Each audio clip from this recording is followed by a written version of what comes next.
One topic that is often discussed, but unfortunately has not yet found any kind of meaningful solution, is the concept of bullying. Bullying that takes place in our schools every day. And when we think about it, it seems that every person who goes to school is exposed to anti-bullying campaigns that are present, and schools are filled with signs like peace builders and pledges, right? Peace builders pledge to praise people, to give up put downs, to seek wise people, to notice and speak about hurts I've caused, to right wrongs, and I will build peace at home, at school, and in my communities each day. And that's a pledge that people take, yet what's the result, right? And when we ask about how many people get bullied, we find out that at least reportedly, 1 out of every 5 students, which is 20% of students, have reported that they have been bullied.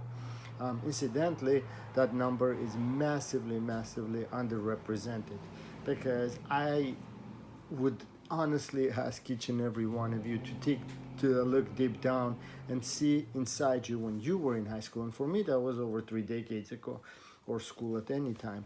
And can you remember an instance of a bullying? Can you remember an instance of a day where a bullying did not occur, where somebody did not make fun of somebody for their physical abilities, or their race, or their gender, or some disability, or some religion, or sexual orientation? Can you remember a day in your school years that has not taken place? Which means this 20% statistics that is presented to us is massively underreported. But that's not new, right? Like, we underreport everything. We underreport domestic abuse, we underreport sexual assault, so bullying isn't going to be new. What's scary is that more than half of those children who have been bullied have stated that they think that they're going to be, or those who have perpetrated those actions against them are going to do it again, which means teachers aren't helping, hall monitors aren't helping, their classmates are not helping. All of those people who are taking those vows and swears and pledges, they're not helping. Why? Because it seems to that schools are unsafe. Now, certainly every administration and every school official is going to say, no, we try to endeavor to provide a safe environment for our students, and the reality is they messing it up, because there is no safe environment in their schools. You know why there is no safe environment? Because children are afraid to use the restroom, because they know they're going to find somebody using drugs, they know somebody's going to be fighting, they know somebody's going to be doing something that they should not be doing. And if that happens every day in every school in across the land, then chances are that those children are not going to be feeling very, very comfortable, right?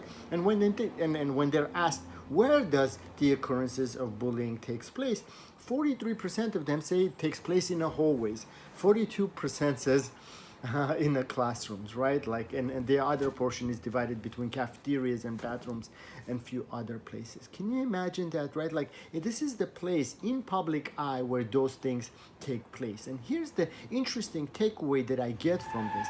There are 4 instances in which primarily the instance of bullying takes place. They say that people who bully them have rather ability to influence perception of them, of others, right? So they are more popular, which means popular people tend to be, and they maintain their popularity by being able to make fun and bully of other individuals. Secondarily, they say those bullies have a larger impact of social influence, right? Like, which means they are socially more present, which means they can change perception and they have social influence. And they tend to have either a larger grouping, or they're physically stronger, which means more numbers, right?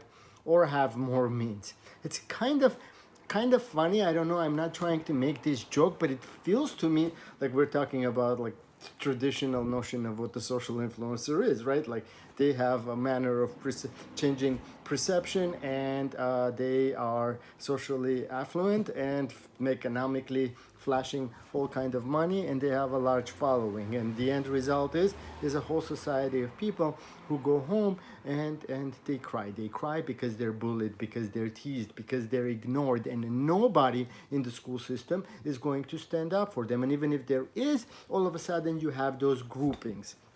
this is this group, this is that group, and this is that other group, which creates a continuous contention between the students. It is essential or problematic when we put ourselves into realization that a part of the reason why we have all of these problems as we are grown-ups is because we've been exposed to a significant amount of bullying, and our children are being exposed to a significant amount of bullying to this day.